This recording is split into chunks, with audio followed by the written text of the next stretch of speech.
The mud was thick, the air heavy with the metallic tang of blood and sweat. Thousands of French knights, clad in gleaming armor, charged across the field of Agincourt on that fateful day in October 1415, only to be cut down by a ragtag force of English longbowmen.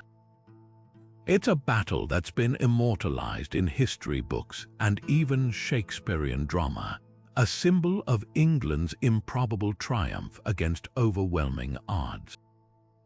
But what if I told you that Agincourt and the entire 100 Years' War wasn't just about crowns and conquests? Beneath the clash of swords and the roar of battle cries, there were hidden currents at work, secret alliances, shadowy deals, and personal vendettas that shaped the course of this epic conflict in ways you've never heard before. For centuries, we've been taught that the 100 Years' War was a straightforward struggle between England and France over territory and royal succession.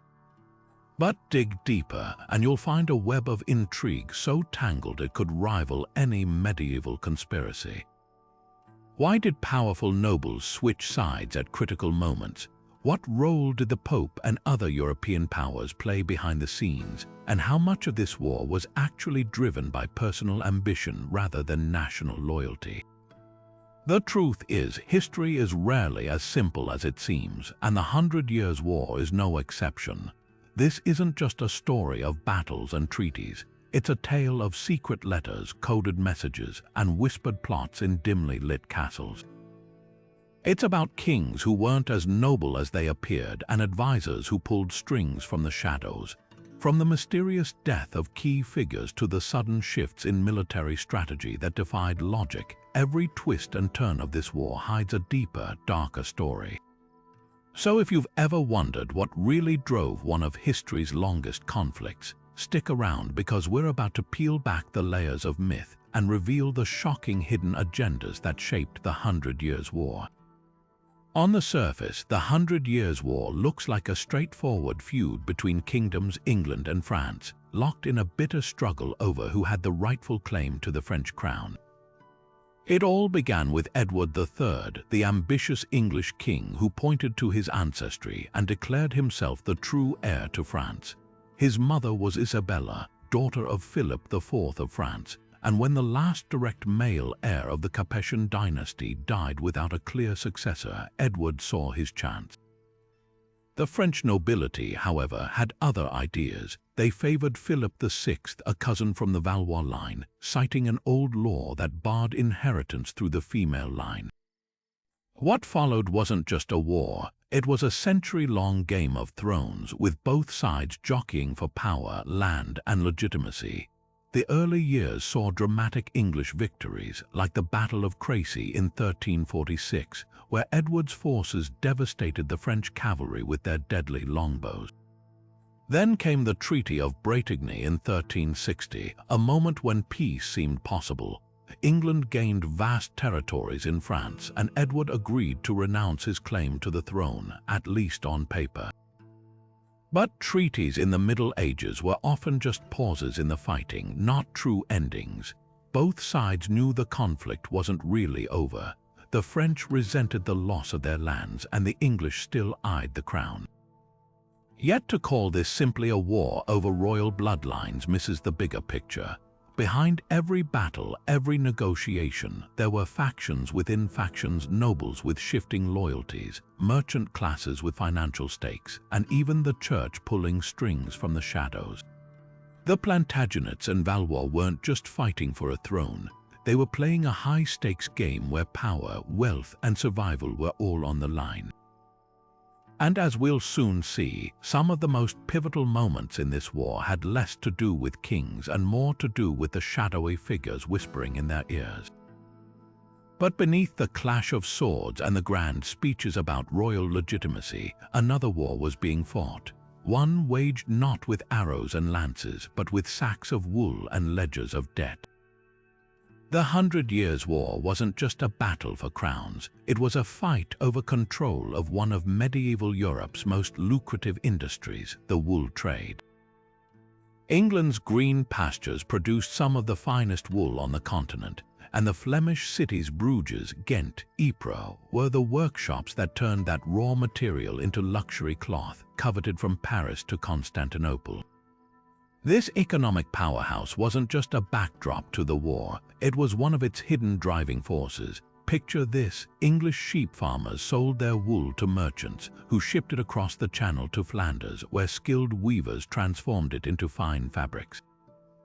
The profits from this trade filled royal coffers and lined the pockets of powerful nobles on both sides.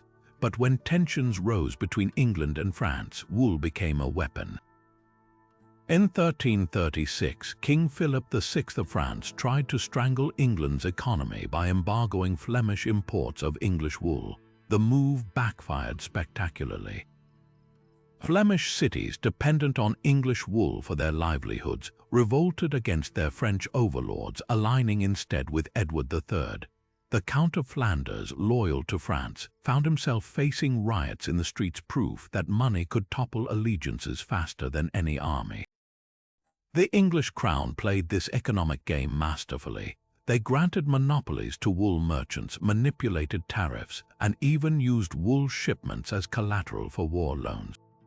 At one point, Edward III seized 30,000 sacks of wool, his own subjects' goods, and sold them to fund his campaigns. Meanwhile, the Flemish cities, caught between French political control and English economic muscle, became hotbeds of intrigue.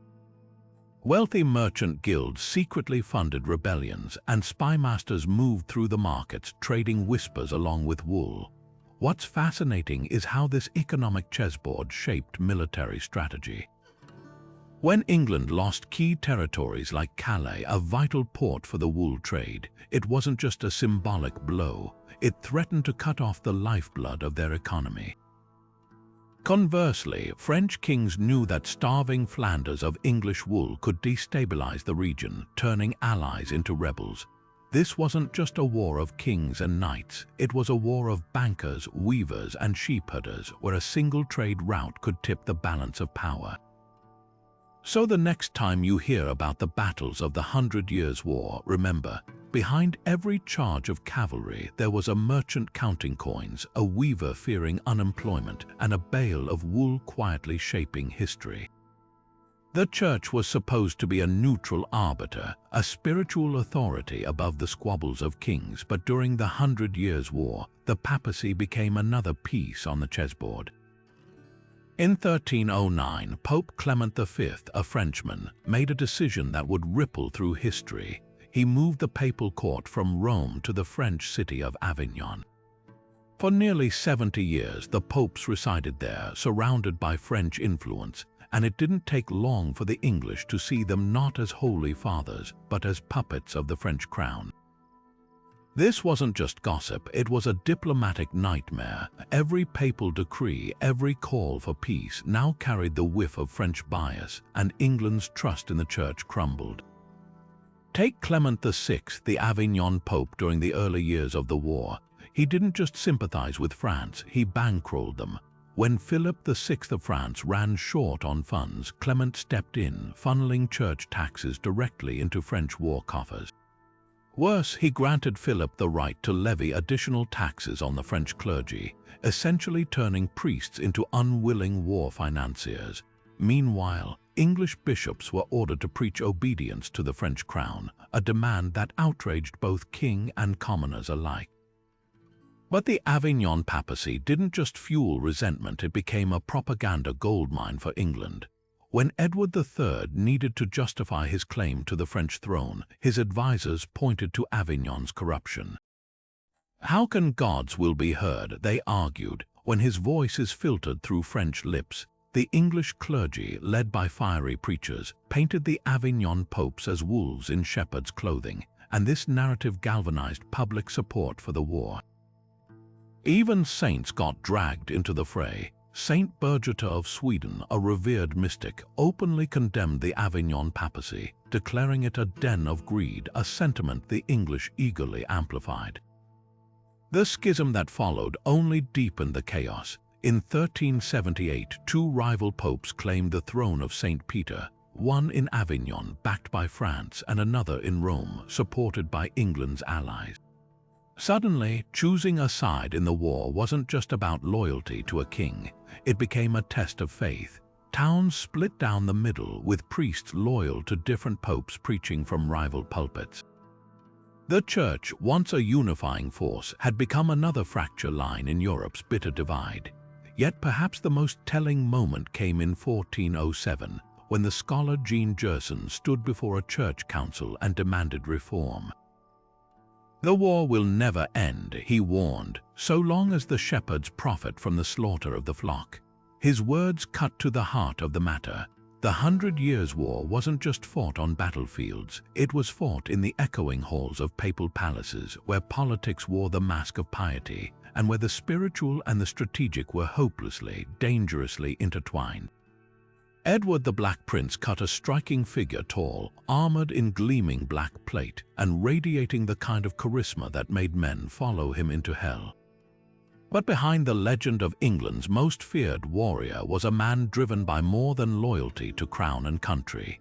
His campaigns in Aquitaine, especially the brutal raids leading up to Poitiers in 1356, reveal a truth the history books often gloss over.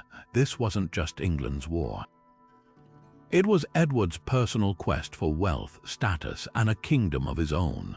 Take the infamous chevauchés, the Black Prince's signature strategy of devastating raids across French territory. On the surface, these were military tactics designed to weaken the enemy by burning crops, pillaging towns, and demoralizing the population. But look closer and you'll see something darker, a business model disguised as warfare. Edward didn't just destroy, he plundered methodically, targeting wealthy monasteries, merchant towns, and noble estates. The loot wasn't sent back to England to fund the war effort, it filled the Black Prince's own coffers. In one raid alone, his men reportedly hauled away enough gold, silks, and wine to bankrupt entire regions. Then there's Poitiers, the battle that cemented his legend. Outnumbered and surrounded, Edward's forces pulled off a stunning victory, capturing none other than King John II of France. But here's the twist: the Black Prince's real prize wasn't glory, it was ransom. King John's capture netted him a staggering 3 million gold crowns, a sum so vast it dwarfed England's annual revenue. And where did that money go? Not to the crown. Edward used it to fund his lavish court in Aquitaine, where he ruled as a quasi-king, surrounded by favor-seeking nobles and financed by the very war he was supposed to be fighting for England. The truth is, Aquitaine was Edward's obsession. His father, Edward III, had granted him the duchy as a reward, but the Black Prince didn't want to be a governor, he wanted to be a sovereign. He taxed his subjects ruthlessly, ignoring their pleas until rebellion simmered. Even his allies grew wary. The Gascon nobles who'd fought beside him began to whisper that he cared more for his own power than their freedoms. By the time dysentery and financial ruin forced him to return to England in disgrace, the once glorious prince had hollowed out the very lands he'd claimed to cherish. So was the Black Prince a hero or a mercenary in shining armor? The answer lies in the ruins of Aquitaine's villages, the ledgers of his stolen wealth, and the bitter resentment of those who once cheered his name. His story reminds us that the 100 Years' War wasn't just fought by nations, it was fought by men, flawed and hungry, who wove their own ambitions into the fabric of history. The French nobility during the 100 Years' War was less a unified force than a patchwork of shifting allegiances where family feuds and personal ambition often trumped loyalty to the crown. At the center of this web of betrayal stood Charles II of Navarre, a man whose nickname, Charles the Bad, hints at the chaos he unleashed. On paper, he was a French vassal holding lands in Normandy and bearing royal blood. In reality, he was a master of double-dealing, playing both sides against each other while scheming to carve out his own kingdom. His story isn't just about treason, it's about how fragile medieval loyalty could be when power was up for grabs. Charles's bitterness ran deep. His mother was the daughter of Louis X of France, and he believed the Valois dynasty had cheated him out of his rightful inheritance. So when Edward III of England offered him an alliance, Charles didn't hesitate. Secret meetings in dimly lit chambers, coded letters smuggled past French spies, promises of land and titles. By 1356, he'd become England's most dangerous insider. His betrayal wasn't just political, it was personal. At one point, he even plotted with English agents to poison King John II, his own brother-in-law. The plan failed, but the message was clear. In this war, no bond was sacred. Yet Charles was far from alone. The French nobility brimmed with discontented lords who saw the conflict as a chance to settle old scores or grab more power. Take the Duke of Brittany, whose rocky relationship with the French crown led him to flip sides repeatedly, first backing France, then England, then France again, depending on which king offered the better deal.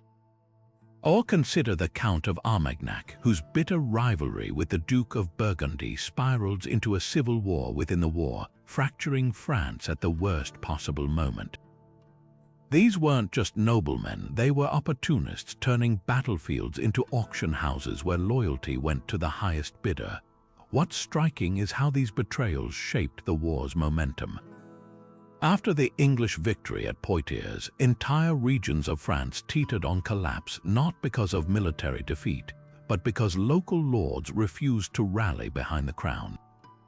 Some withheld troops, others quietly opened their gates to English armies. A few, like the scheming Lord of Albret, even demanded bribes from the French king just to stay nominally loyal. The result, a kingdom paralyzed by infighting, where every castle seemed to hide a potential traitor. But perhaps the most damning evidence of this fractured loyalty lies in the Treaty of Troyes in 1420. With France reeling from English invasions, Queen Isabeau and the Duke of Burgundy signed away the throne to Henry V of England, disinheriting her own son. It was a move that shocked Europe but also laid bare the truth. For many nobles, survival mattered more than sovereignty. The 100 Years' War wasn't just fought with swords and arrows. It was fought in the cold calculus of self-interest, where even the highest-born could become turncoats if the price was right. The Kingdom of Castile might seem like an unlikely player in the 100 Years' War until you follow the trail of gold, betrayal, and a brother's bitter hatred. At the heart of this tangled web stood two men, Peter the Cruel, the legitimate but ruthless king of Castile, and his half-brother Henry of Trastamara, a charismatic rebel backed by France. Their feud wasn't just a local squabble, it became a proxy war, sucking England and France deeper into a conflict that stretched far beyond their borders. Peter earned his grim nickname for good reason. He'd reportedly ordered the murder of his own wife and multiple nobles who defied him, leaving a trail of enemies yearning for revenge. But he had one powerful friend, Edward the Black Prince of England. The alliance made perfect sense. Peter controlled Castile's ports, vital for English ships sailing to attack France from the south. In return, Peter showered the Black Prince with Castilian gold, funding his lavish court in Aquitaine. It was a marriage of convenience, but one that France couldn't ignore. Enter Henry of Trastamara. Exiled and itching for vengeance, he found eager patrons in the French. King Charles V saw an opportunity to strike a blow against England by toppling their ally. He sent Henry not just with money, but with something far more valuable: the White Company, a band of ruthless mercenaries led by the infamous Bertrand du Guesclin. These were not knights bound by chivalry, they were killers for hire, willing to wage war by any means necessary. The turning point came in 1366 at the Battle of Nájera. The Black Prince, despite suffering from illness, led his forces to a crushing victory over Henry's army. But instead of securing Peter's throne, the victory backfired spectacularly. The campaign drained Edward's treasury, and Peter, ever the opportunist, refused to pay the promised gold. Furious and bankrupt, the Black Prince withdrew, leaving Peter vulnerable. Just 2 years later, Henry and du Guesclin returned, seizing power after a brutal siege. Peter was captured, and in a final act of fratricidal rage, Henry allegedly stabbed him to death with his own dagger. France's triumph was short-lived, though. Henry, now Henry II of Castile, quickly realized that French patronage came with strings attached. When he refused to become a puppet, France turned against him, pushing Castile into England's arms once again. The chessboard had flipped, proving that in this war, even victories could unravel overnight. What began as a dynastic feud became a cautionary tale. In the 100 Years' War, no alliance was permanent and no throne was truly secure. England's war with France was never just a one-front conflict. While their armies clashed in Normandy and Aquitaine, another persistent thorn dug into England's side, Scotland. The Old Alliance, a pact between Scotland and France forged in 1295, meant that every time England marched south, their northern neighbors saw an opportunity to strike. This wasn't just a nuisance, it forced England into a dangerous balancing act, splitting troops, gold, and attention between two battlefronts. And for the French, it was a masterstroke. Every Scottish raid into Northumbria was another crack in England's focus. The strategy reached its peak under Robert the Bruce, Scotland's warrior king. Fresh from his legendary victory at Bannockburn in 1314, Bruce knew England's preoccupation with France was his chance to secure Scotland's independence once and for all. His brother Edward, ever the firebrand, led daring invasions into northern England, burning towns and forcing Edward III to divert troops meant for France. But the real blow came in 1327. Bruce's forces sacked York, England's second city, sending shockwaves through the kingdom. The message was clear: England couldn't ignore its northern border, no matter how glittering the prize in France. Yet the Old Alliance wasn't just about military pressure, it was economic warfare. Scottish privateers operating with French backing prowled the North Sea, targeting English merchant ships laden with wool and wine. These weren't random pirate attacks, they were coordinated strikes to choke England's trade.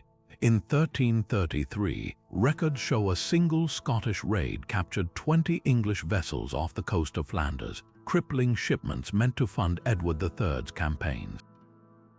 The English retaliated by blockading Scottish ports, but every ship stationed off Edinburgh was one less patrolling the Channel. France, of course, reveled in the chaos. Their diplomats whispered promises to Scottish nobles, land, titles, even French brides to keep the pressure on. When David II, Scotland's young king, was captured by the English in 1346, France didn't abandon him. They negotiated his release in 1357, knowing a friendly Scotland was worth more than ransom gold. Meanwhile, English commanders faced impossible choices. Should they reinforce Calais against a French siege or send troops north to quell a Scottish uprising? The strain showed by the 1400s, England's treasury was hemorrhaging money and battle fatigue set in from Durham to Bordeaux. What's often overlooked is how close Scotland came to altering the war's outcome. In 1403, while Henry IV of England grappled with rebellion at home, Scotland's Duke of Albany launched a full-scale invasion. Had he coordinated with French landings in the south, England might have buckled. Instead, infighting among Scottish nobles blunted the offensive, yet another reminder that in this war, even the best-laid plans unraveled. The Old Alliance never delivered a knockout blow, but like water-eroding stone, it wore England down drop by drop until the cost of fighting on two fronts became too much to bear. The flames of Paris still smoldered in 1417 when John the Fearless, Duke of Burgundy, made a decision that would fracture France to its core. While King Charles VI languished in bouts of madness and his queen, Isabeau, scrambled to hold the crumbling kingdom together, Burgundy rode north not to rally French forces, but to strike a secret pact with England's Henry V. This wasn't just political maneuvering, it was betrayal on a scale that shocked Europe. For years, Burgundy and his rivals, the Armagnacs, had turned France into their personal battleground, their feud so venomous that entire towns bore the scars of their clashes. But now, with Henry's armies at the gates, Burgundy chose the unthinkable alliance with the enemy. The roots of this treachery ran deep. Burgundy's hatred for the Armagnacs had festered since the assassination of his father, Philip the Bold, a murder he blamed squarely on his rivals. When Henry V invaded Normandy in 1415, Burgundy did nothing to stop him. Some whispered he'd even encouraged it, hoping the English would weaken his foes. The bloody Battle of Agincourt, where Armagnac nobles fell by the thousands, played right into his hands, but the real tipping point came 2 years later, when Burgundy's envoys slipped into English camps with an offer: recognize Henry as heir to the French throne, and Burgundy would deliver the kingdom. The Treaty of Troyes, signed in 1420, was the crown jewel of this unholy bargain. In a ceremony dripping with irony, mad King Charles VI, prodded by Isabeau and Burgundy, disinherited his own son, the Dauphin, and named Henry V his successor. France would be ruled by an English king. Burgundy would get lands, titles, and vengeance against the Armagnacs. For Henry, it was the ultimate validation of his conquests. For Burgundy, it was the culmination of a cold, calculated revenge. Yet the pact had a fatal flaw. It required loyalty from a man who thrived on chaos. Burgundy's ambition knew no bounds, and when Henry died unexpectedly in 1422, leaving an infant son as heir, the Duke saw his chance to renegotiate. He flirted with both sides, offering fealty to the English regent while secretly probing the Dauphin's camp for better terms. This double game ended in brutality. In 1419, on the bridge at Montereau, Armagnac agents cornered Burgundy and hacked him to death, a revenge killing that only deepened France's divisions. The aftermath was a masterclass in unintended consequences. Burgundy's son, Philip the Good, swore vengeance against the Dauphin, pushing Burgundy even closer to England. For decades, this alliance propped up English rule in northern France until Philip, ever the opportunist, switched sides again in 1435, lured by the Dauphin's promise of autonomy. The wheel had come full circle. The betrayal that nearly handed France to England now became the pivot for its salvation, but the scars remained. Burgundy's scheming proved one grim truth. In the 100 Years' War, even the most powerful men were just pawns in a darker game where personal hatreds could rewrite the map of nations. The Treaty of Troyes wasn't a triumph of diplomacy. It was a monument to how deeply revenge could unravel a kingdom. She rode into history clad in armor, her banner snapping in the wind. A peasant girl who claimed voices from God commanded her to save France. Joan of Arc's story is etched in legend, the maiden who lifted the siege of Orleans, who stood beside the Dauphin at his coronation, who burned at the stake before her 19th birthday. But strip away the myth, and what remains is one of the 100 Years' War's most tantalizing riddles. Was Joan truly heaven-sent, or was she carefully crafted into a symbol by desperate French factions? The truth lies somewhere between faith and politics, where divine visions and earthly agendas collided. Consider the timing of her appearance. By 1429, France was a shadow of itself. The English held Paris. The Treaty of Troyes had disinherited the Dauphin. Peasants starved in fields trampled by decades of war, and morale was shattered. Then came Joan, illiterate, 17, and utterly certain of her mission. She bypassed local lords, demanding an audience with the Dauphin himself. But here's the curious part. When she arrived at his court in Chinon, she wasn't dismissed as a madwoman.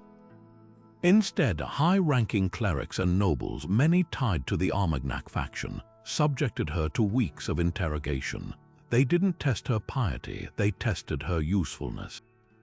Could this girl unite a broken nation behind their cause? The Armagnacs had motive to stage a miracle.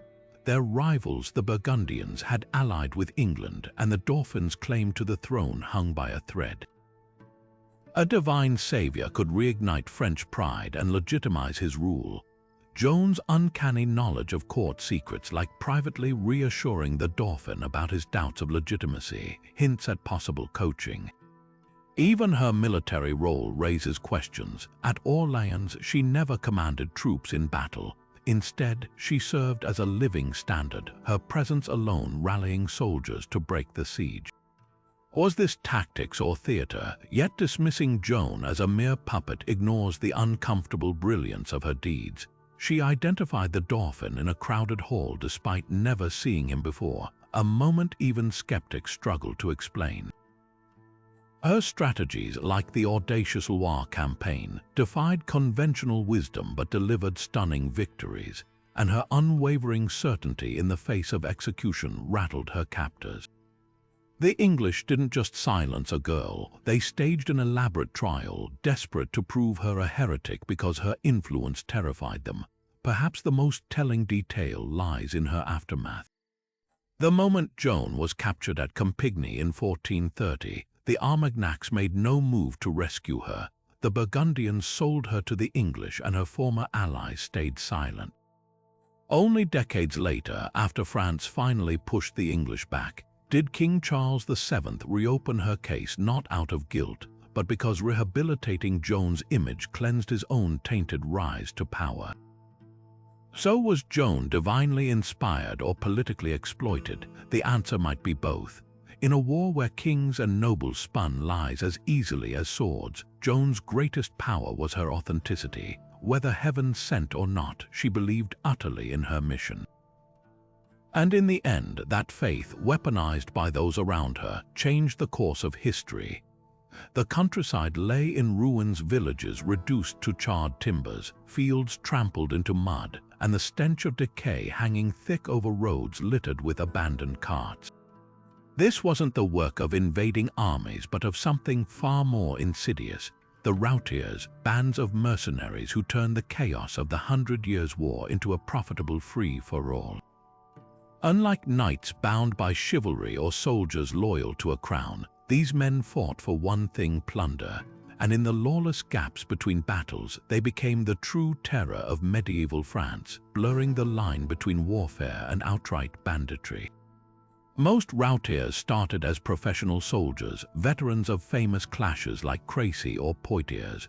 When treaties paused official hostilities, these men found themselves unemployed but still armed, still dangerous, and still hungry. So they formed free companies, independent gangs that sold their services to the highest bidder, or simply took what they wanted. Names like the Archpriest's Company or the White Company became synonymous with horror. They didn't just raid, they systemized extortion. A typical protection scheme went like this: surround a town, demand a colossal sum to spare it, and if the payment wasn't forthcoming, burn it to the ground. Records from the period describe villages paying ransoms multiple times a year, each time to a different band of mercenaries, until nothing remained but beggars and rubble. What made these groups truly formidable was their organization. Far from disorganized thugs, routiers operated with military precision. They built fortified camps in hard-to-reach areas, often atop cliffs or in dense forests. Some even minted their own coins from stolen gold, a brazen mockery of royal authority. Their leaders, like the infamous Bertrand du Guesclin before he turned patriot, were tactical geniuses who knew the land better than the kings they supposedly served. And when winter made campaigning difficult, they didn't disband. They holed up in captured castles, living off stockpiled loot until spring. The Church's response only underscores how powerless authorities were. Pope Innocent VI didn't send soldiers. He sent priests to negotiate with the routiers, offering pardons if they'd join a crusade in Spain. Many took the deal, not out of piety, but because pillaging infidels paid just as well. Others, like the notorious Seguin de Badefall, played both sides, taking church money while secretly selling their services back to warring nobles. But perhaps the most chilling detail lies in the archives of small towns. Tax records show entire regions where payments to mercenaries exceeded those to the crown. In places like Limousin, peasants abandoned their fields, knowing harvests would just feed the next passing company. Some villages even petitioned the English to occupy them, preferring a stable enemy to the anarchic terror of the free companies. By the war's end, the routiers had etched a grim lesson into history. In the absence of order, violence becomes a currency. And for the peasants caught in the middle, the 100 Years' War wasn't just a clash of kings. It was an endless nightmare where the real enemy wasn't across the channel, but lurking in the woods outside their crumbling walls. The weight of war isn't just carried on the shoulders of soldiers. It's pressed into the calloused hands of peasants tilling scorched earth, into the thin purses of merchants facing yet another royal tax. By the mid-1400s, the 100 Years' War had drained both England and France of men, money, and patience, but it was the common people who bore the brunt of this endless conflict. Kings and nobles could raise banners and levy armies, but the funds had to come from somewhere, and that somewhere was usually the pockets of those already starving. The result, a powder keg of resentment that exploded into two of the most violent uprisings of the medieval world, the Jacquerie in France and the peasants' revolt in England. Let's start with the Jacquerie, a rebellion so ferocious its name became synonymous with peasant rage. In 1358, France was reeling. The Black Death had decimated the population, the English had humiliated the nobility at Poitiers, and now, with King John II captured, the remaining lords scrambled to pay his ransom. Their solution taxed the peasantry into oblivion. New levies piled onto old ones, crushing villages already buckling under the weight of mercenary raids and crop failures. But the final straw came when nobles, the very men who'd failed to protect their people, began blaming peasants for the war's losses. You didn't fight hard enough, they sneered, while collecting taxes under the threat of the sword. The uprising erupted near Paris, led not by disgruntled knights, but by a man named Guillaume Cal, a peasant whose tactical mind rivaled any noble's. Thousands of serfs, armed with scythes and axes, stormed castles, dragging lords from their halls and executing them in brutal fashion. Chivalry's illusions shattered as peasants burned manor houses with noble families still inside. Chroniclers of the time gasped at the unnatural sight of lowborns slaughtering their betters, but they missed the real horror. This wasn't just a revolt, it was class warfare, a desperate scream against a system that saw peasants as nothing more than taxable livestock. Across the Channel, England faced its own reckoning. The Peasants' Revolt of 1381 began with a spark, a new poll tax demanding the same amount from a dirt-poor labourer as a wealthy merchant. For villagers already squeezed by war expenses and labour shortages after the plague, this was the last insult. Under the fiery leadership of Wat Tyler, rebels marched on London, torching tax records and demanding an end to serfdom. Their manifesto wasn't just about taxes, it called for land reform, fair wages, even a redistribution of church wealth. For a few terrifying days, the rebels held the capital hostage, beheading the Archbishop of Canterbury and forcing 14-year-old King Richard II to negotiate. What's striking is how both revolts exposed the hypocrisy of medieval power. In France, nobles who'd fled Poitiers were quick to crush the Jacquerie, butchering thousands in retaliation. In England, Richard promised reforms, only to revoke them the moment the rebels dispersed, hanging their leaders as traitors. The message was clear: war debts would be paid in peasant blood, no matter the cost. But the real legacy of these rebellions lies in what they revealed. The 100 Years' War wasn't just fought in diplomatic treaties or knightly charges. It was fought in the furrows of ploughed fields, in the embers of burned villages, and in the clenched fists of those told to bow forever. The Jacquerie and the Peasants' Revolt didn't just demand lower taxes, they dared to ask who really was paying the price for kings' ambitions. And though their rebellions were crushed, their warning echoed across centuries: push people too far, and even the meekest will rise, not for glory but for survival. War wasn't just waged with steel and fire, it was fought in the minds of men through symbols, stories, and carefully crafted myths. Both England and France understood that victory depended not just on battlefields but on belief. The English didn't just deploy longbows, they turned them into legends. French commanders didn't merely rally troops, they invoked saints and nationhood.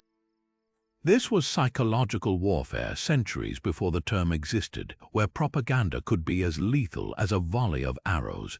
Take the longbow myth. English chroniclers spun tales of humble yeomen, their fingers calloused from practice, raining death upon arrogant French knights. The truth, longbowmen were often well-trained professionals, sometimes even mercenaries. But the story of the common man's weapon defeating armored nobility served a purpose. It demoralized the French and galvanized English troops. After Crecy, accounts deliberately exaggerated the ratio of English to French casualties, portraying the victory as divine favor.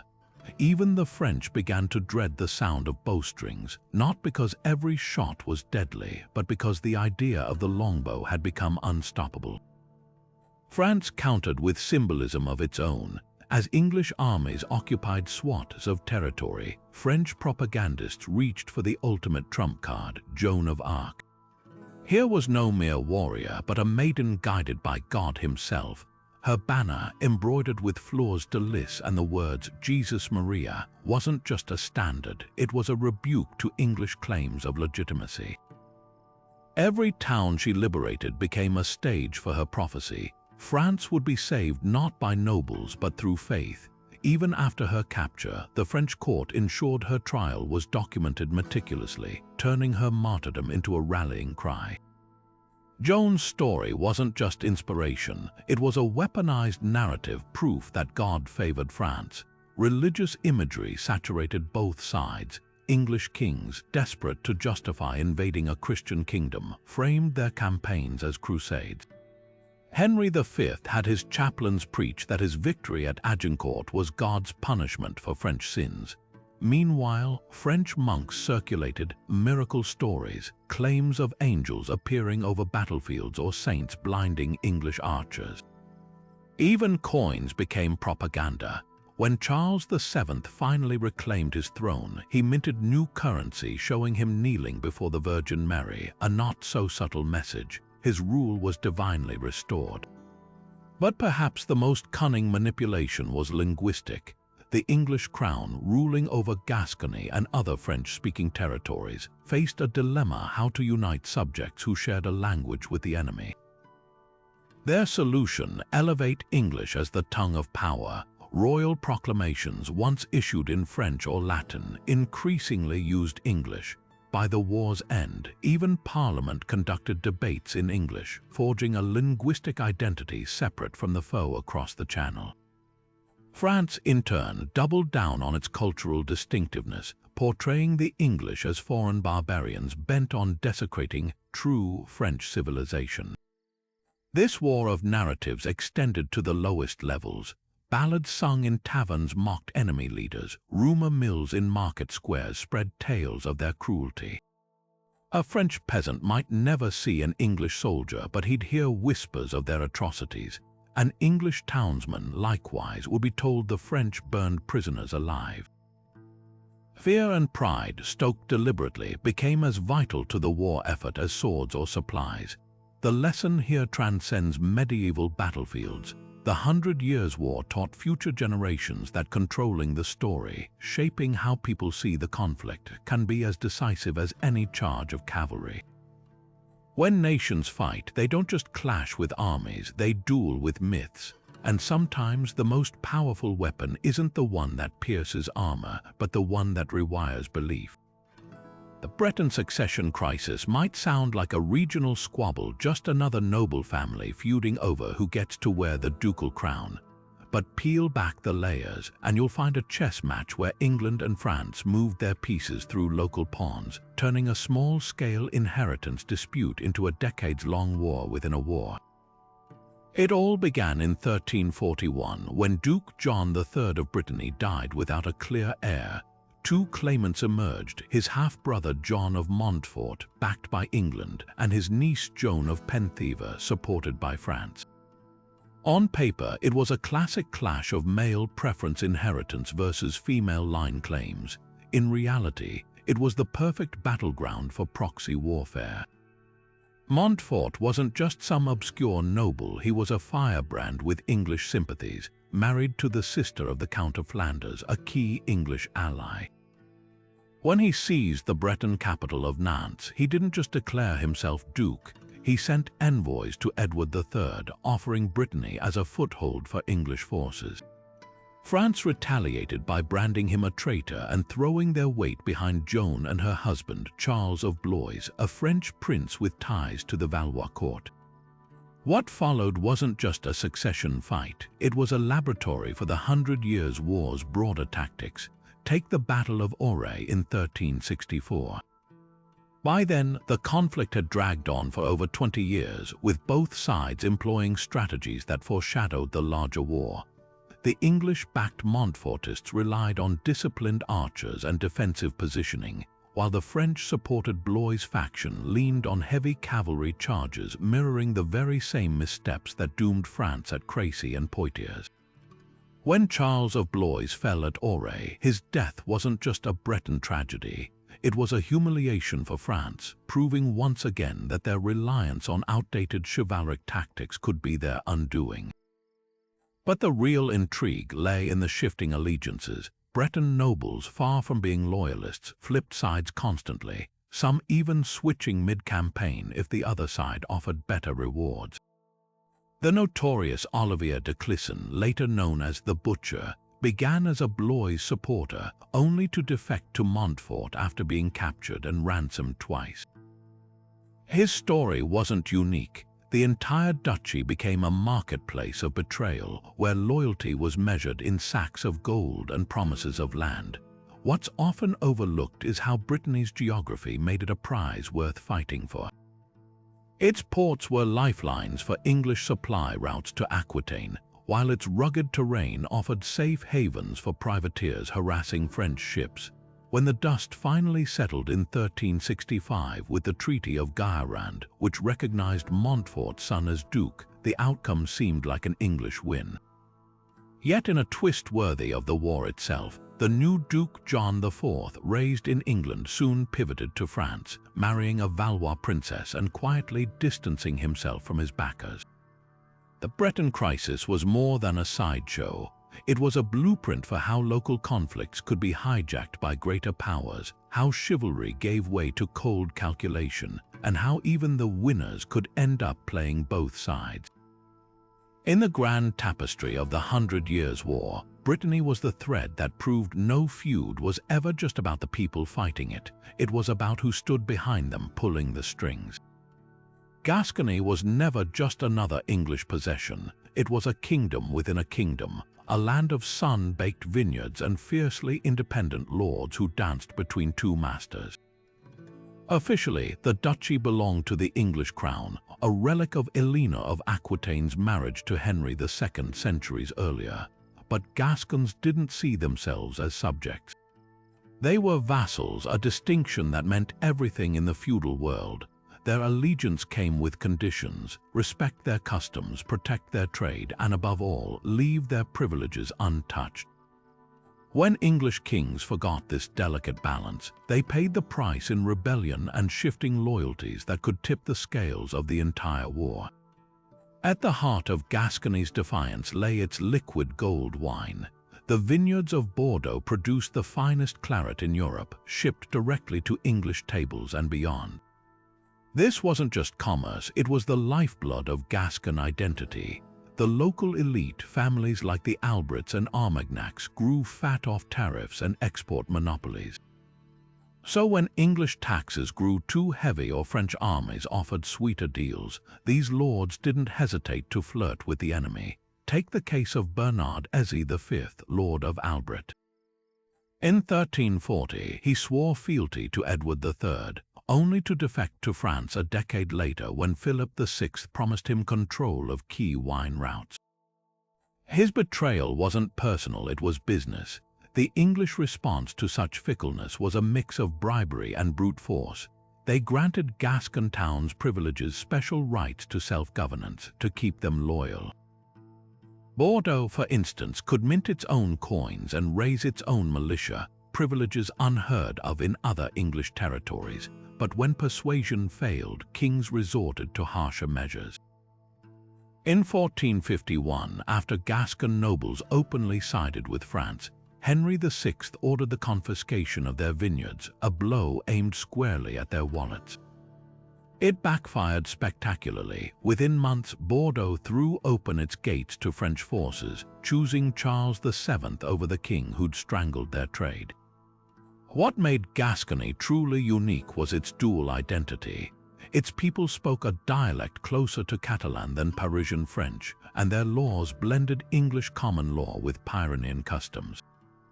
Even their fighting style defied categorization. Gascon mercenaries, armed with light javelins called dardels, were equally feared by both sides. This cultural hybridity gave Gascons leverage. They played England and France against each other, extracting concessions while maintaining de facto independence. The French crown, meanwhile, saw Gascony as a chink in England's armor. They poured money into propaganda, painting the English as foreign oppressors while reminding Gascons of their shared language and faith. It was a smart strategy, but it underestimated one thing: Gascons didn't want to be ruled by Paris any more than by London. Their rebellions weren't cries for French liberation, they were demands for autonomy. By the war's end, Gascony's fate exposed a hard truth about medieval power. Loyalty wasn't about flags or crowns, it was about who could guarantee prosperity. When the English finally lost Bordeaux in 1453, it wasn't because of military defeat alone. It was because Gascons, after a century of playing both sides, decided their wine flowed better under French rule, at least for now. The duchy's story reminds us that in the 100 Years' War, the real battles were often fought not in sieges or treaties, but in the quiet calculus of local self-interest. The year 1396 should have been a turning point. After 60 years of bloodshed, England and France stood on the brink of peace. The Truce of Paris, brokered by two kings and blessed by the Pope, promised to halt hostilities for nearly 3 decades. But behind the grand proclamations and handshakes, the truth was far uglier. This wasn't diplomacy, it was theater, where noble feuds and backroom betrayals doomed peace before the ink could dry. Take the advisors whispering in King Charles VI of France's ear. His uncle, Philip the Bold of Burgundy, publicly supported the truce, but his private letters tell a different story. "Let the English grow complacent," he wrote to his spies, "for their hunger for Calais will return." Meanwhile, across the Channel, King Richard II's own council was split. The Duke of Gloucester openly mocked the treaty, calling it a coward's parchment, while merchant lobbyists in London schemed to sabotage it. Why? Because peace meant losing wartime trade monopolies that filled their coffers. Even the Pope's involvement reeked of hidden motives. Benedict XIII, who mediated the talks, wasn't acting out of piety. He was desperate to unite Europe against his rival in Rome. His peacemaking had an expiry date. The moment his political needs shifted, so would his support, and shift they did. Within months, Burgundy's spies reported French troops secretly reinforcing border forts, while English privateers, conveniently uncontrolled by their king, continued raiding Breton ships. The final nail came from an unexpected quarter: the knights themselves. Chivalry's code demanded glory in battle, not pens scratching treaties. Young nobles, denied ransom opportunities by peace, grumbled openly. In one telling incident, a French baron challenged an English envoy to a duel during negotiations, sneering, "Your parchment won't shield you forever." The message was clear: for those who profited from war, peace wasn't desirable, it was treason. By 1402, the truce lay in tatters, not because kings willed it, but because the machinery of war had grown too lucrative to stop. The lesson: in the 100 Years' War, even the most solemn oaths bowed to the real powers: greed, ambition, and the quiet clink of gold changing hands in shadowed chambers. History remembers kings and warriors, but behind the thrones of England and France, women pulled the strings of power with a deftness that often went unnoticed. While men fought on battlefields, queens and regents waged their own wars, in council chambers, through marriage alliances, and in the quiet moments when exhausted kings leaned on their counsel. Two figures stand out in this shadow struggle: Isabeau of Bavaria, whose controversial decisions reshaped France's fate, and Margaret of Anjou, the fiery queen who refused to let England's crown slip from her husband's hands without a fight.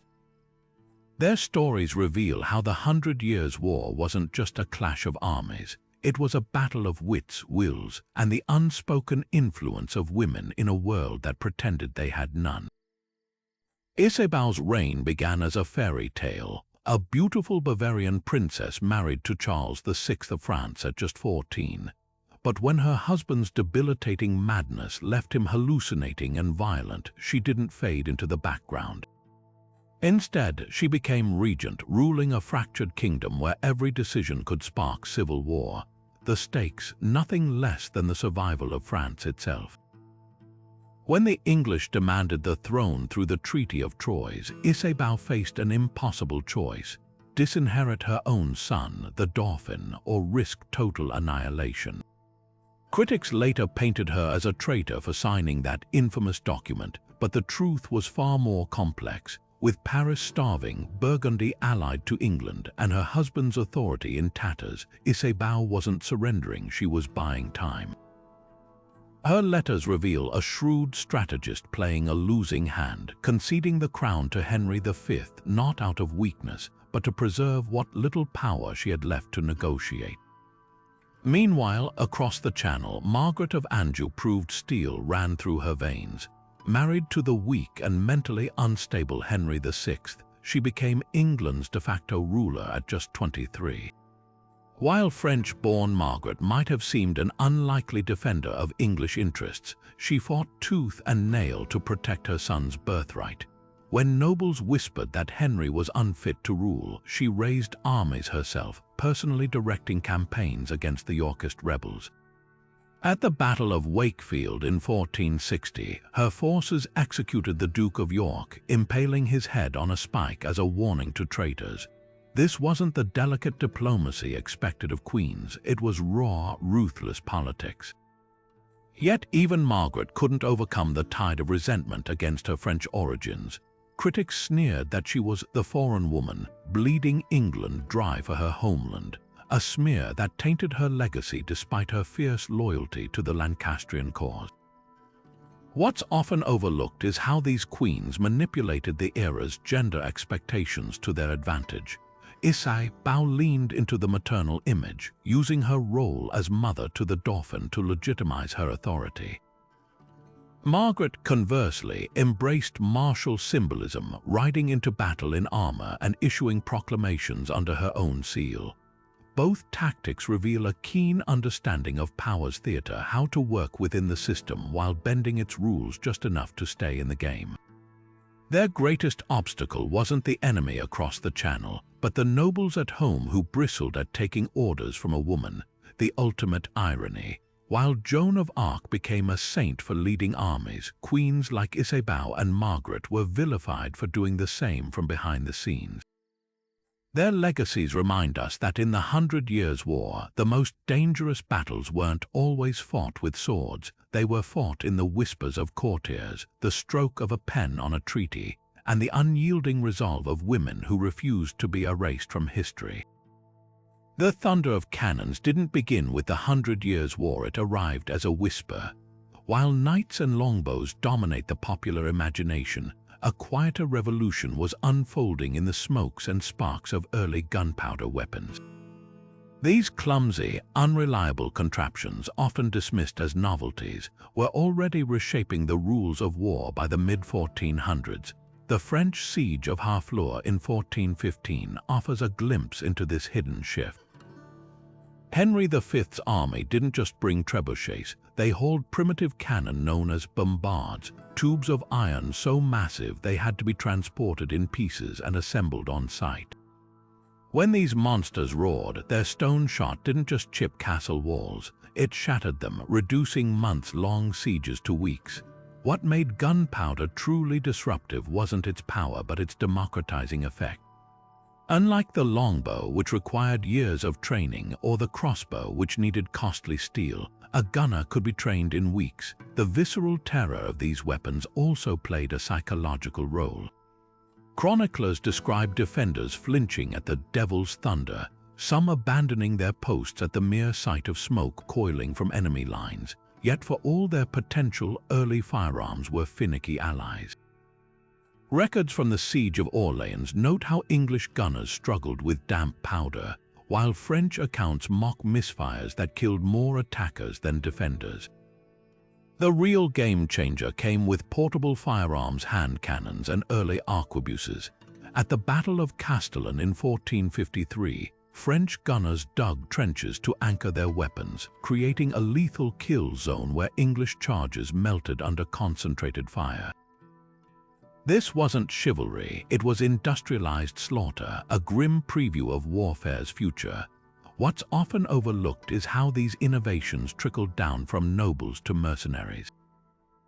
By the war's end, free companies were hiring their own gunners, transforming what had been a royal monopoly into a marketable skill. Yet the most telling detail lies in the quiet adaptations. Castles, once designed with high walls for deflecting arrows, began adopting lower, thicker ramparts to absorb cannon shot. Towns invested in star-shaped bastions before the concept even had a name. The 100 Years' War didn't just introduce gunpowder to Europe, it forced a reluctant world to reckon with its inevitability, setting the stage for a revolution where fire would eclipse steel, and the very notion of a knight's supremacy would go up in smoke. Pirate fleets didn't just prowl the edges of the 100 Years' War, they became its shadow navy, unofficially blessed by kings who publicly condemned them. Take Eustace the monk, a renegade who began as a Templar knight before turning to piracy with a vengeance. By 1312, he'd carved out a fiefdom of chaos in the English Channel, attacking ships from both sides, but always with a convenient bias toward whichever kingdom paid him more. His story blurs the line between outlaw and agent because, in truth, men like Eustace weren't freelancers. They were deniable assets hired to strangle enemy supply lines while giving monarchs plausible distance from their crimes. The Channel became a lawless marketplace where loyalties shifted with the tides. French-backed pirates like Jean de Marigny targeted English wool convoys, knowing each captured sack weakened both merchant profits and royal coffers. England retaliated by issuing letters of marque, documents that transformed common pirates into legal privateers, provided they only plundered French vessels. It was piracy with a wink, a system where the crown took a cut of every stolen cargo while pretending to uphold maritime law. Records from Southampton in 1342 reveal the hypocrisy. Local officials auctioned off French wine seized by privateers, even as they hanged unlicensed pirates in the same harbor. But the real money lay in hostage economics. Skilled captains like the Breton Yves de Kergolay didn't just sink ships. They took prisoners, ransoming knights and merchants back to their families at exorbitant prices. A single highborn captive could fetch enough gold to buy a castle, and kings knowingly turned a blind eye because these unofficial fleets did what royal navies couldn't. When Edward III needed French coastal towns harassed but lacked ships to spare, pirate allies like John Crabbe, a Devon rogue with a fleet of repurposed fishing boats, stepped in. Their rewards weren't medals but licenses to loot, a devil's bargain that enriched both pirates and the crown. The darkest irony, many of these pirates ended up betrayed by the very powers they served. Eustace the monk was finally cornered in 1317 by an Anglo-Flemish fleet, his head displayed on a pike as a warning. Yet within years, new captains rose to take his place, proof that in this war, piracy wasn't an aberration, it was an unspoken strategy. The flags might change, but the game stayed the same. Kings waged war with one hand while clutching pirate gold with the other, all the while pretending their hands were clean. What's often missed is how piracy reshaped trade itself. merchants, tired of losing fortunes to unofficial raids, began bribing pirates for safe passage, effectively paying protection money to the same cutthroats their kings had hired.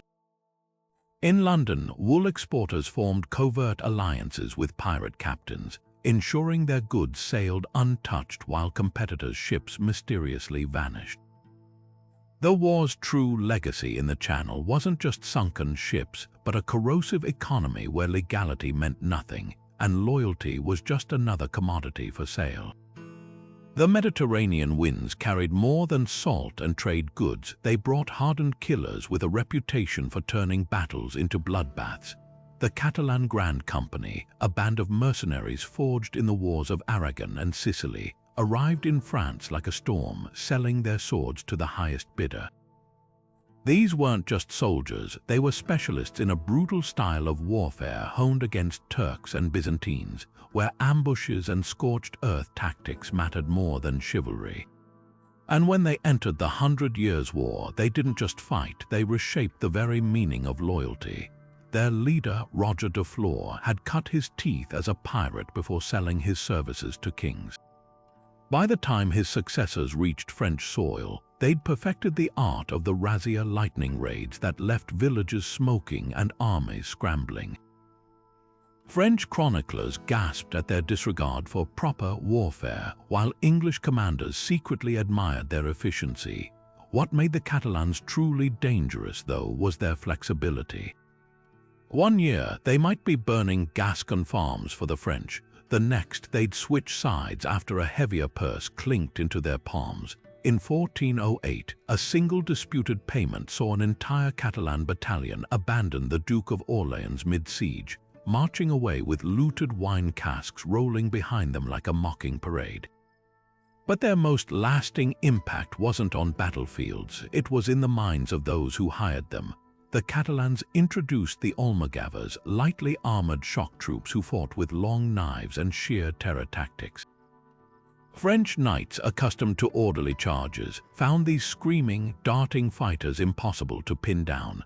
At the siege of Carcassonne, Catalan sappers didn't just tunnel under walls, they poisoned wells with rotten carcasses, a trick learned during their campaigns in Greece. The message was clear: war wasn't a game of honor anymore, it was survival, and the Catalans played dirtier than anyone, yet their greatest betrayal came off the battlefield.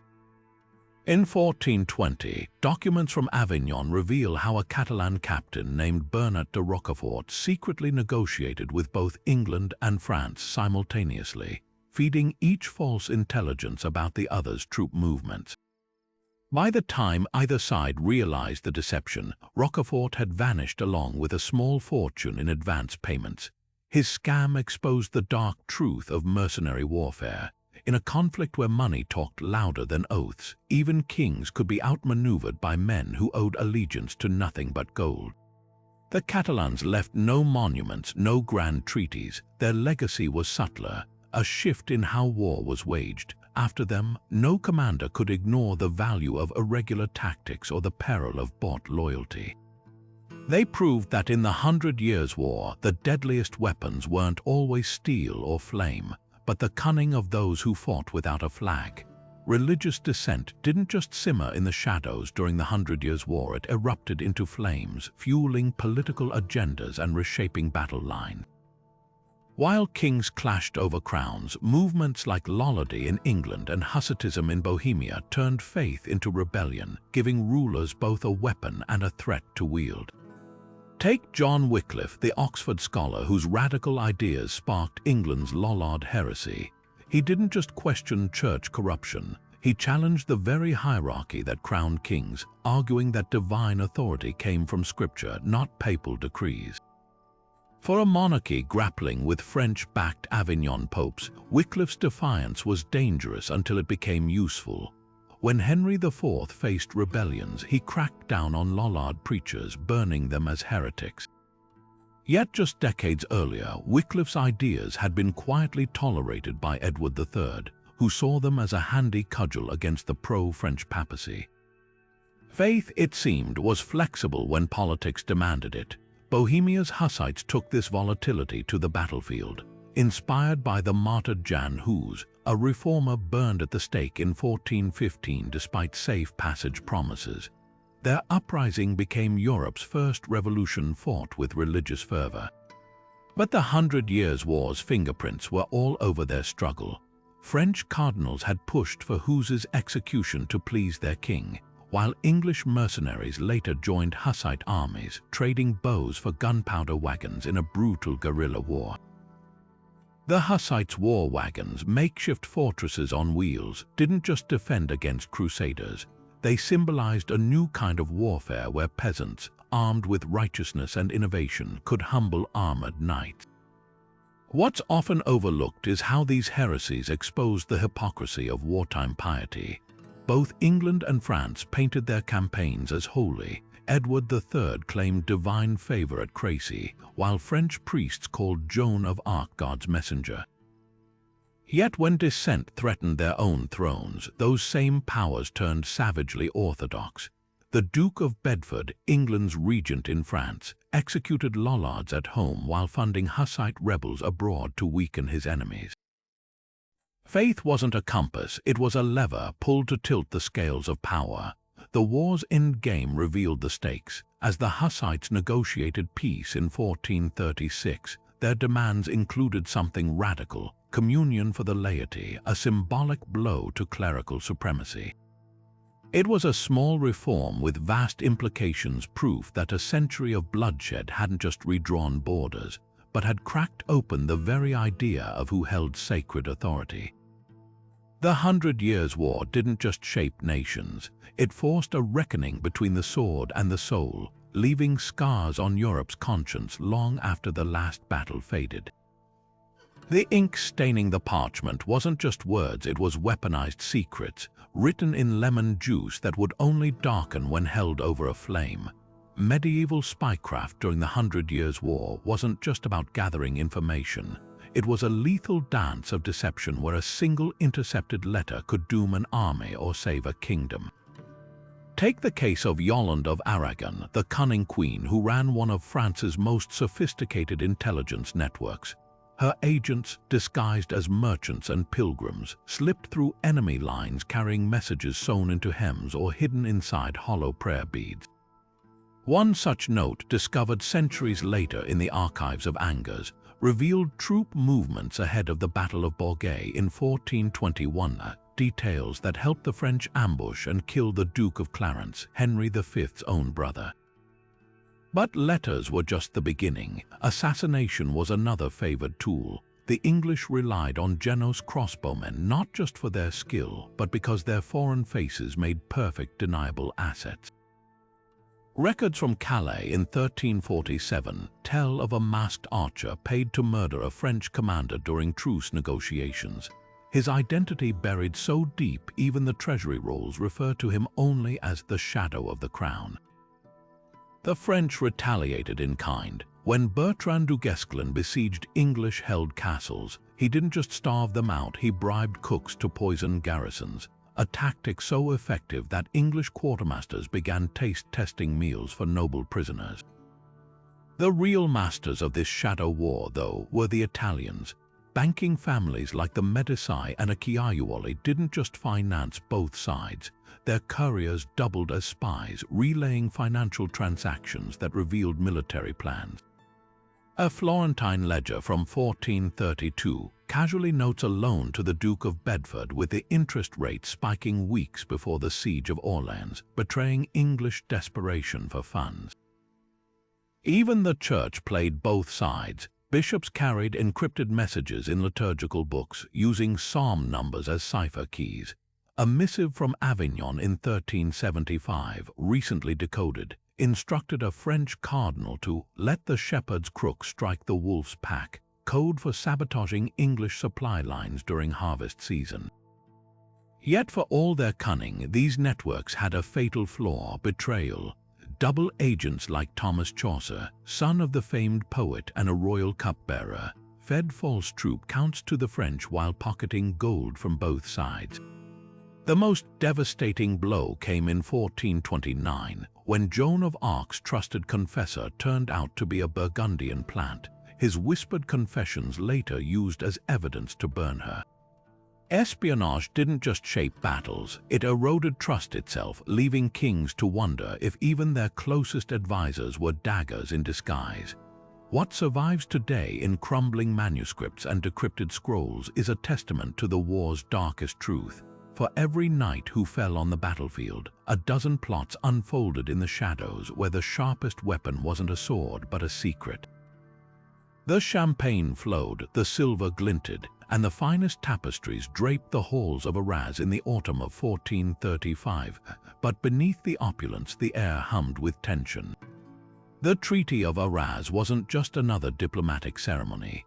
It was a masterstroke of betrayal, a carefully orchestrated defection that would cripple England's grip on France. For decades, the Dukes of Burgundy had been England's staunchest allies, their combined might propping up the shaky legitimacy of the Treaty of Troyes. But Philip the Good, Burgundy's cunning ruler, wasn't driven by loyalty. His family's grudge against the French crown, stemming from the murder of his father, John the Fearless, on that Montereau bridge 16 years earlier, had fueled his English alliance. Now, with France resurgent under Charles VII and his peasant-born champion Joan of Arc, Philip saw a chance to rewrite the terms of vengeance. The secret talks began in hushed corners. French envoys, led by the shrewd Arthur de Riquimont, dangled the one prize Burgundy craved above all: sovereignty. Not just lands or titles, but full independence from French royal oversight, a dream the duchy had chased for generations. Charles VII, desperate to isolate the English, offered Philip the right to rule Burgundy as a de facto kingdom, answerable to no crown but his own. There were sweeteners too: the cities of Auxerre and Mâcon, disputed territories Burgundy had long coveted, along with a royal pardon for any past misunderstandings, a thinly veiled absolution for Philip's father's assassination. England's spies caught whispers of these negotiations, but the Duke of Bedford, Henry V's brother and regent of France, dismissed them as theatrics. He underestimated Philip's pragmatism. Burgundy's treasury was drained from years of war, and his Flemish cities Bruges, Ghent were revolting against the economic stranglehold of English blockades. The final nudge may have come from an unlikely source: Philip's own courtiers, who whispered that continuing to back England's failing cause would make Burgundy a vassal to a sinking ship. When the treaty was unveiled on September 21st, the English delegation stormed out in fury. Philip had not just switched sides, he'd dismantled the entire architecture of English power in France. Without Burgundian troops guarding Paris and Champagne, England's northern strongholds lay exposed. The betrayal sent shockwaves through Europe, but the true brilliance of Philip's move lay in its timing.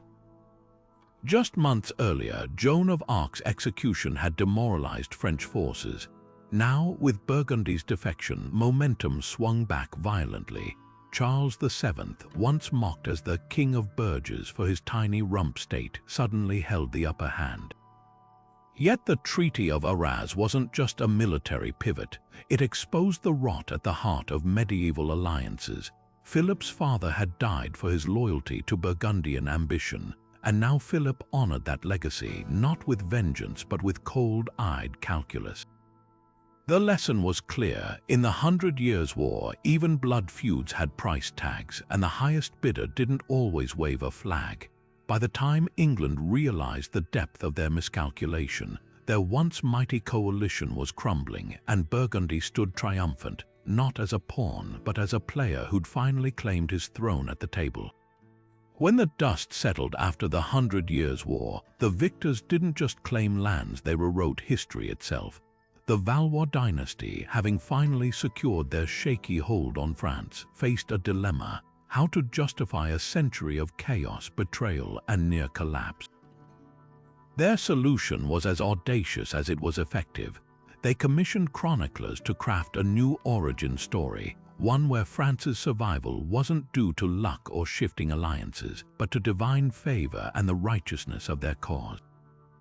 Take the official royal chronicler Jean Chartier, whose lavishly illustrated manuscripts depicted Charles VII as a pious savior, his coronation at Reenactment a near miraculous event. Gone were the desperate bargains with Burgundy, the reliance on peasant uprisings, the whispers that Charles's own mother had signed away his birthright.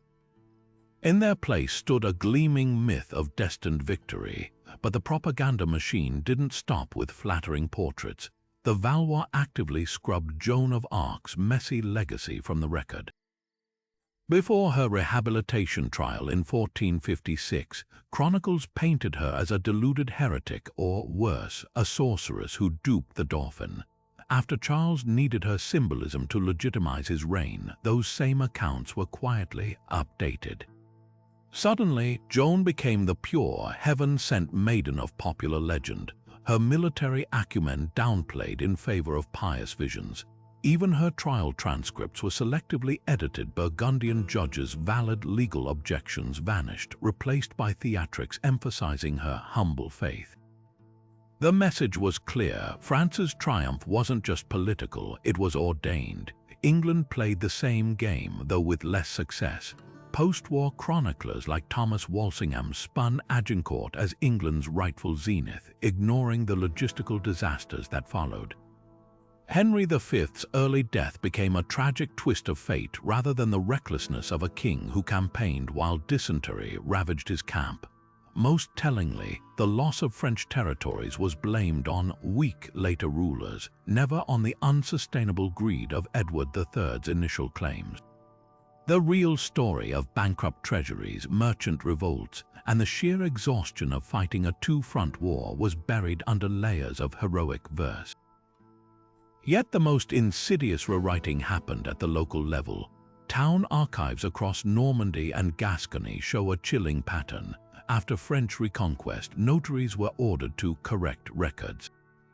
Oaths sworn to English kings were retroactively invalidated.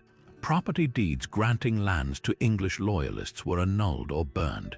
In Bordeaux, a clerk's marginal note from 1453 confesses he was forced to backdate documents to remove all trace of the usurpers. This wasn't just history written by the victors, it was history weaponized, an erasure so thorough that later generations would struggle to separate fact from fabrication. What makes these distortions so powerful is how they persist. Walk through the Louvre today and you'll see tapestries celebrating Charles VII's glorious restoration, not the years he spent cowering in Chinon while mercenaries bled his kingdom dry. The 100 Years' War teaches us that the past is never static. It's a battleground where every victor plants their flag, burying the truths too inconvenient to remember.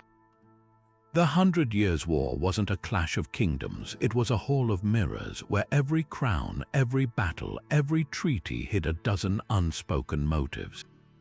Behind the grand speeches about royal bloodlines and divine right, the real stakes were far grittier: wool monopolies, bankers' loans, pirate fleets paid to sink rival ships. The kings who led armies were often puppets, their strings pulled by merchant guilds, vengeful nobles, even rogue clergymen who siphoned church gold into war chests.